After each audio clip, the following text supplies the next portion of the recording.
What about this?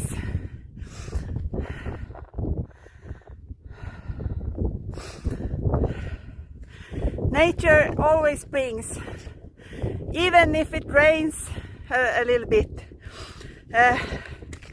energy is high, and when we visit places where our energy can breathe, we also get the height of it.